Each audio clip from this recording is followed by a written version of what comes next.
नमस्कार। मेरे YouTube channel पे आप सभी का फिर से स्वागत है। आज हम फिर से टॉप 10 क्वेश्चन पे डिस्कशन करेंगे और उसके जरिए कुछ नए कॉन्सेप्ट और नए तरीकों को भी सीखेंगे कि आप कैसे किसी क्वेश्चन के जो ऑप्शन है उसको जल्दी से सिलेक्ट कर पाए। तो चलिए हम क्वेश्चन नंबर फर्स्ट स्टार्ट करते हैं। आप देखिए इस क्वेश्चन में जो दिया हुआ है ना, एक इक्वेशन दे रखा है और इसका मान पूछा। तो आप जो जो बच्चे पहले बार इस क्वेश्चन को देखेंगे तो उनका क्या अप्रोच होना चाहिए। आप अगर ध्यान से देखें तो इसमें एक क्यू है, इसमें तो एक क्यू है और जो दिया गया उसमें भी एक क्यू है। तो दिक्कत नहीं, एक क्यू तो हमें लाने की जरूरत नहीं पड़ेगी, ऑलरेडी अवेलेबल है। लेकिन इस पोर्शन को अगर आप ध्यान से देखिए तो इसमें कहीं नहीं है। तो इसका मतलब क्या हुआ कि अगर हम इस इक्वेशन में 3/a से गुना करें तो क्या होगा ना, ये जो है ना ए पोर्शन ए 3/a बन जाएगा। तो बोलोगे बाकी का क्या होगा, वो बाकी का बाद में देखेंगे, हमें जो चाहिए वो मिल गया, बाद का बाद में देखेंगे। तो पहले यहाँ इक्वेशन लिख देते हैं। आपके पास जो गिवन इक्वेशन है वो लिखा हुआ है ए Q plus 3a² plus 9a। इस वन को इधर लेके आते हैं तो हो जाएगा -1 = 0। अब हम क्या बोले, इसमें क्या करेंगे, इस पूरे इक्वेशन में हम गुणा करेंगे 3/a से। जब आप गुणा किए तो यहाँ देखिए क्या बनेगा। अब गुणा होगा तो पहला हो जाएगा, ये हो जाएगा 3a²। दूसरा हो जाएगा कितना, 9a। तीसरा क्या हो जाएगा, 9×3 = 27 और -3/a। ये भी क्या होगा, 0 ही होगा क्योंकि राइट साइड में 0 है। इसका मतलब दोनों इक्वेशन आपस में क्या होंगे, बराबर होंगे। क्यों, क्योंकि दोनों = 0 है तो दोनों इक्वेशन आपस में बराबर होंगे। अब जैसे इक्वेशन दोनों बराबर होंगे तो ए इस तरफ भी है इस तरफ भी तो कट जाएगा, ए इधर भी है इधर भी है तो दोनों कट जाएगा। अब हमारे पास बच गया केवल क्या, इधर जो बच जाएगा वो बच जाएगा एक क्यू और इधर जो बचेगा ये आ जाएगा इक्वेशन के इस तरफ। तो क्या हो जाएगा, माइनस का हो जाएगा प्लस। तो हो जाएगा प्लस कितना, 3/a। इधर क्या बच गया, राइट साइड में बच गया 27 और ये भी चला जाएगा राइट साइड में तो +1 हो जाएगा और हमारा आंसर कितना हो जाएगा, 28। तो यहाँ बताने का क्या पर्पज था कि आप जैसे इससे गुना कीजिएगा ना तो जो वैल्यू हमको मिलेगा उसमें से जो वैल्यू रिक्वायर्ड नहीं है वो कट जाएगा और जो चाहिए वो बच जाएगा। तो इस हिसाब से हमारा आंसर कितना हो गया, 28। और ऑप्शन नंबर हमारा कितना हो जाएगा, ऑप्शन नंबर सी। तो आप जब कभी भी ऐसा क्वेश्चन देखिए तो आप यही अप्रोच लगाइए। आगे के वीडियो में भी हम इस तरह के क्वेश्चन लाएंगे और आप देखिएगा कि इसको कैसे जल्दी से सोल्व। नेक्स्ट क्वेश्चन की ओर बढ़ते हैं। चलिए इस क्वेश्चन को देखते हैं, एक बार पहले इसको पढ़ लेते हैं। बोला क्या गया है, दो दोस्तों की आयु का अनुपात 4:3 है। 4 साल बाद उसके आयु का अनुपात कितना हो जाता है, 5:6 हो जाता है। तो बोलता अब से प्रेजेंट से 22 साल बाद उनकी आयु का योगफल क्या होगा। अब देखिए इसको कैसे आप ट्राई कीजिएगा। आप इन दोनों रेशियो का यूज करके भी बना सकते हैं, लेकिन मेरे तरीके से बनाइएगा तो आपको ज्यादा समझ में आएगा और जल्दी से आप आंसर तक पहुंच सकते हैं। अब ध्यान रखिए, मान लीजिए कि 22 साल बाद उन दोनों का आयु का योगफल अगर x होगा तो 22 साल पहले क्या होगा, 22 साल बाद का है तो 22 साल पहले क्या होगा, दोनों के आयु का योगफल। तो 22 साल दोनों में 22 साल घटेगा तो टोटल 44 साल घटाना पड़ेगा प्रेजेंट में आने के लिए। ये 22 साल बाद है और जब इसमें 22 22 घटा ये प्रेजेंट एज निकल गया। क्या निकल गया, प्रेजेंट एज का योगफल। तो अब यहाँ अगर रेशियो से देखिए तो दोनों का योगफल कितना है, 7 है। इसका यह मतलब हो गया कि जो प्रेजेंट एज है यह 7 से पूरी तरीका से डिविजिबल होगा। मतलब रिमाइंडर कितना आएगा, 0 आएगा। तो अब देख लेते हैं, जब आप 44 में भाग दिए 7 से तो 6×7 = 42, यहाँ 2 बचता। तो हमारा टारगेट ये हो जाएगा कि x की जगह पे क्या रखें कि रिमाइंडर 2 आए या दोनों घट के क्या मिल जाए, 0। तो x की जगह पे कौन सा आंसर होगा हमें ये खोजना है। तो अब देखिए ऑप्शन से इसको देखते हैं। पहला ऑप्शन देखते हैं 7×8 = 56, यहाँ रिमाइंडर कितना आएगा, 0। ऑप्शन नंबर 2 की ओर बढ़ते हैं, 56 है, 7×8 = 56, यहाँ रिमाइंडर कितना बचता है, 2। मतलब यहाँ 2 रखेंगे, इन दोनों को घटा के रिमाइंडर कितना हो जाएगा, टोटल 0। ये आंसर हो सकता है लेकिन अभी आगे वाला भी चेक कर लेना पड़ेगा। 52 को देखे 7×7 = 49, यहाँ कितना रिमाइंडर बचेगा, 3। तो यहाँ 3 तो 0 नहीं कर पाएगा। अब यहाँ रख कर देखते हैं 50 को, मतलब ये भी फेल हो गया, ये भी फेल हो गया। अभी ऑप्शन नंबर बी रहने देते हैं। जब हम 50 में दिए 7×7 कितना हो जाता है, 49, एक बचता है, एक नहीं। इसका मतलब तो इस हिसाब से देखें तो केवल और केवल जो रिमाइंडर 2 बच रहा है वो 58 में ही बच रहा है, तो हमारा ऑप्शन बी क्या हो जाएगा, सही हो जाएगा।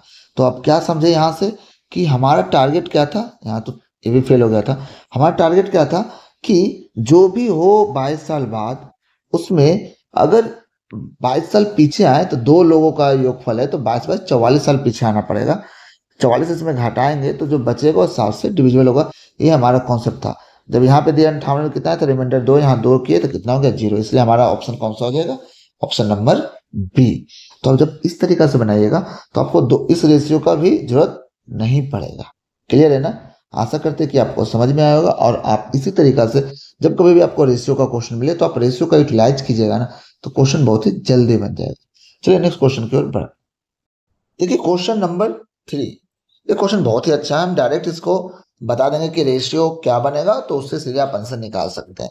क्वेश्चन एक बार पढ़ लेते हैं। बोला क्या गया क्वेश्चन में कि एबीसी एक समबाहु त्रिभुज है।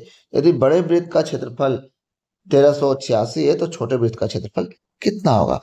ध्यान रखिए इसकी त्रिज्या अगर आर है, कैपिटल आर लिखते हैं, इसकी त्रिज्या स्मॉल आर लिखते हैं, तो कैपिटल आर और स्मॉल आर का जो रेशियो होगा और 3:1। क्लियर।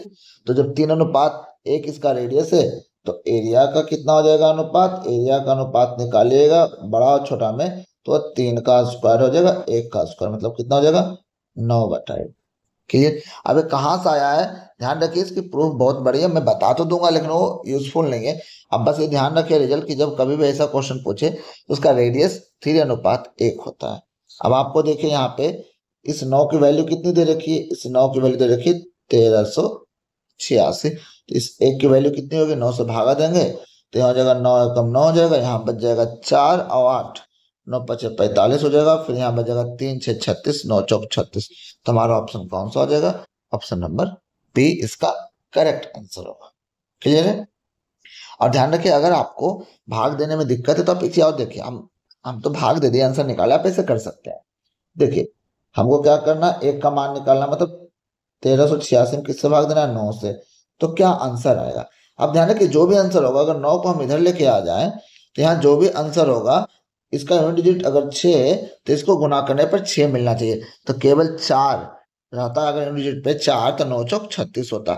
इसका मतलब हमारा आंसर 154 वाला ही होगा। देखिए तो 9×4 = 36, यहाँ 36। तो आप बिना भाग दिए भी इस ऑप्शन को जल्दी से सिलेक्ट कर सकते हैं यूनिट डिजिट के मेथड से। क्लियर है। चलिए नेक्स्ट क्वेश्चन की ओर बढ़ते हैं। इस क्वेश्चन को बताइए आप कैसे जल्दी बनाओगे। यह क्वेश्चन विद इन 5 सेकंड में बनना चाहिए। अब आप लोग कमेंट कीजिए कि आप इसको कितना जल्दी बना पाए। पहले एक बार क्वेश्चन को पढ़ लेते हैं। बोला एक कोकर का अंकित कीमत कितना है, 12,500। डीलर उस पर क्रमिक क्रमिक छूट दे रहा है, 6%, 6% और 4% की छूट दे रहा है। तो कोकर का कुल विक्रय मूल्य कितना होगा। अगर अंकित मूल्य इतना है तो विक्रय मूल्य कितना होगा, ये पूछ रहा है। अगर आप ध्यान से देखिए, ध्यान रखिए, हमें बोले ना हमें आंसर नहीं निकालना, हमें उसके मल्टीपल फैक्टर सब कुछ चेक करना आना चाहिए। अगर 6% का डिस्काउंट दे रहा होगा तो कितना में बेच रहा होगा, और बेच रहा होगा 94% पर। अगर वो 6% का फिर डिस्काउंट दिया तो कितने में बेच रहा होगा, 94% पे। यहाँ पे हम लिख नहीं रहे, बस यहाँ समझाने के लिए लिख रहे हैं। अगला अगर 4% छूट दे तो कितने में बेच रहा होगा, 96%। अब आप ध्यान से देखिए, जैसे आप 96 को देखें तो हमें 96 में एक चीज मिलेगा और वो है 3। 96 जो 3 का फैक्टर है, और 3 कभी नहीं कटेगा। बोलेगा क्यों नहीं कटेगा, अरे भाई ये जो 100 है, नीचे परसेंटेज जो 100 बनेगा, यहाँ जो 100 बनेगा, और यहाँ जो वैल्यू 12,500 है, क्या कभी इस 3 को काट पाएगा, नहीं काट पाएगा। नीचे से आप देखो 3 कभी नहीं कटेगा। हम इतना समझा रहे हैं, अदरवाइज तो आंसर सीधे हो जाता।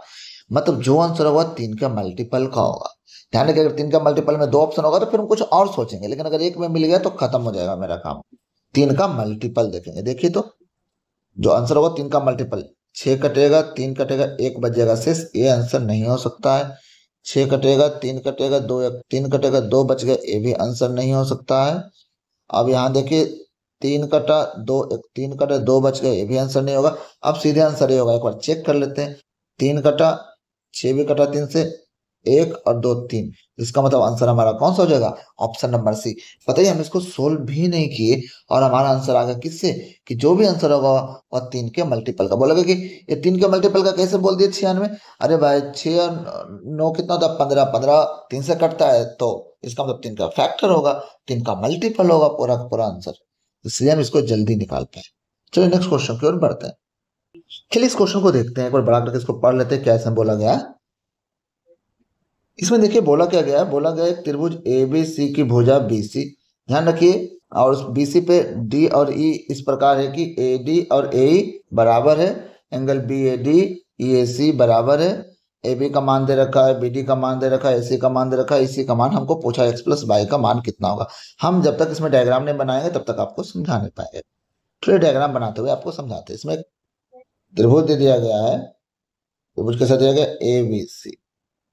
ए लिख लेते हैं, ए बी सी। इसमें क्या बोला गया है? बी सी पर डी और ई है, ए हो गया डी और ए हो गया, क्लियर। अब बोला गया है कि ए डी, ये जो ए डी बनेगा और यह जो बनेगा हमारा ए ई, ये दोनों आपस में बराबर है, क्लियर। फिर बोला गया angle B A D angle कौन सा होगा? B A D angle A वाला होगा, और एंगल बोला गया ई ए सी एंगल ये वाला, ये दोनों आपस में बराबर बोला गया है। फिर बोला गया ए बी की लंबाई कितना दे दिया गया? ए बी की लंबाई दे दिया गया 3x प्लस 1। इतना समझा दें, अगर आप खुद बनाओगे तो इतना टाइम नहीं लगेगा। बी डी बराबर 9 दे रखा है, ए सी बराबर दे रखा है 34, और इसी बराबर दे रखा है बाई प्लस, इतना दे रखा। और हमसे पूछा गया एक्स प्लस बाई का मान कितना होगा। जब तक एक्स और बाई का मान नहीं निकालेगा तब तक इस क्वेश्चन को सोल्व करना थोड़ा डिफिकल्ट होगा। हम डायरेक्ट तो इसमें मल्टीपल फैक्टर कुछ भी नहीं लगा सकते।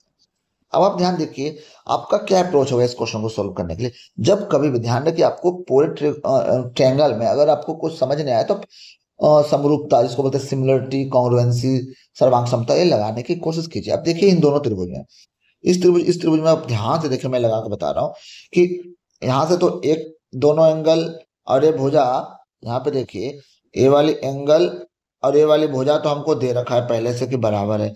आप एक चीज और ध्यान देखिए, ए वाला जो एंगल, ए वाला एंगल बराबर होगा क्योंकि आमने सामने का भुजा बराबर है, तो आमने सामने का कोण भी क्या हो जाएगा? हमारा ए वाला जो आमने सामने का कोण होगा ये भी बराबर होगा। आज देखिए टोटल 180 होता है, तो 180 में ये घटाइएगा तो ये वाला एंगल निकलेगा, 180 में ये घटाइएगा तो ये वाला एंगल निकलेगा। अब आप ध्यान से देखिए इन दोनों त्रिभुज में, इन दोनों त्रिभुज में आपको क्या मिल रहा है? आपको मिल रहा है ये एंगल, एक साइड और फिर एक एंगल। इसमें भी देखिए एंगल, साइड और एंगल आपस में क्या मिल रहा है? बराबर। मतलब ये दोनों त्रिभुज आपस में क्या होंगे? सर्वांगसम होंगे। क्या होंगे? आपस में सर्वांगसम होंगे। अब सर्वांगसम होंगे तो क्या होता है? सर्वांगसम में कोरस्पॉन्डिंग साइड और कोरस्पॉन्डिंग एंगल आपस में बराबर होता है, तो इसके सामने वाला ये और इसके सामने वाला ये आपस में बराबर होगा। मतलब 3x प्लस 1 बराबर कितना हो जाएगा? 34। यहाँ से x का मान निकालिएगा तो आपको कितना हो जाएगा? 11 33 11 आएगा। अब एक चार देखिए, यहाँ से इसके सामने वाली भुजा ये और इसके सामने वाली भुजा ये आपस में बराबर होगा। मतलब बाई प्लस 1 बराबर कितना हो जाएगा? 9। यहाँ से बाई का मान कितना निकल जाएगा? 8। हमें x प्लस बाई का मान पूछा था, जोड़ोगे तो कितना हो जाएगा? 19। ऑप्शन नंबर कौन सा सही होगा? Option number A. तो इसमें सर्वांग समता, कॉन्ग्रुएंसी का कॉन्सेप्ट लगा के हमने इसको सोल्व किया। आशा करते हैं कि आपको समझ में आ रहा होगा। अगर आपने मेरे चैनल को सब्सक्राइब नहीं किया है तो प्लीज़ आप इसे सब्सक्राइब कर लीजिए, और हाँ, अपने दोस्तों के साथ इसे शेयर करना नहीं भूलें और वीडियो को भी लाइक करते हुए जाएं। तो चलिए नेक्स्ट क्वेश्चन की ओर बढ़ते हैं। चलिए क्वेश्चन नंबर 6 देखते हैं। बोला गया दो संख्याओं का गुणनफल कितना है? 9375।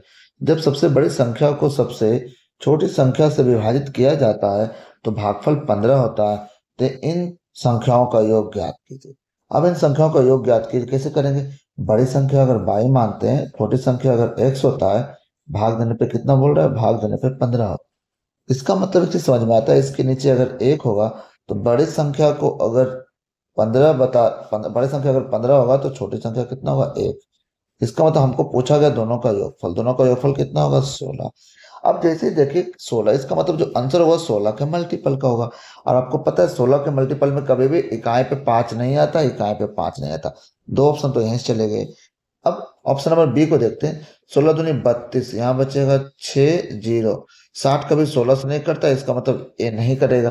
जब 3 को चेक कर चुके हैं तो चौथा ऑप्शन कौन सा हो जाएगा? 400 चेक करने का है तो आप चेक कीजिए, लेकिन अगर 3 ऑप्शन हम चेक कर चुके हैं तो चौथा ऑप्शन 100% करेक्ट होगा। चलिए नेक्स्ट क्वेश्चन की ओर बढ़ते हैं। इस क्वेश्चन को देखिए, इसमें क्या बोला गया है? बोला गया एक निश्चित राशि 1 वर्ष 9 महीने के लिए 10% वार्षिक ब्याज की दर से चक्रवृद्धि ब्याज के रूप में उधार दी गई। यदि चक्रवृद्धि ब्याज 1460 रुपया है तो उधार दी गई राशि क्या होगी? हमसे पूछा गया कि जो प्रिंसिपल था वो क्या होगा, कितने साल के लिए देगा? 1 वर्ष 9 महीने के लिए। तो यहां देखिए इसको कैसे सोल्व करेंगे। यहाँ पे सबसे पहले देखिए 10% है। 10% का मतलब यहाँ पे सीधे समझ में आ गया कि हो जाएगा 1/10। मतलब जो अमाउंट होगा 1 साल में 10 से कितना हो गया होगा? 11 हो गया होगा। अब एक ही ध्यान रखिए, 12 महीने में कितना इंटरेस्ट देना पड़ा? 10%। तो 9 महीने में कितना देना पड़ेगा? 9 महीने देना पड़ेगा 10 गुना 9 और बटा कितना हो जाएगा? 12। 3 से देखो, 3 तिया 9, 3 चौके 12, ये कितना हो जाएगा? 30/4। 30/4 की जगह तो हो जाएगा 7.5%। अब इस 7.5 को आप क्या कर दीजिए, 7.5 को अगर रेशियो में निकालिएगा तो कितना हो जाएगा? नीचे हो जाएगा 100, ये हो जाएगा यहाँ 0। इतना समझा रहे हैं।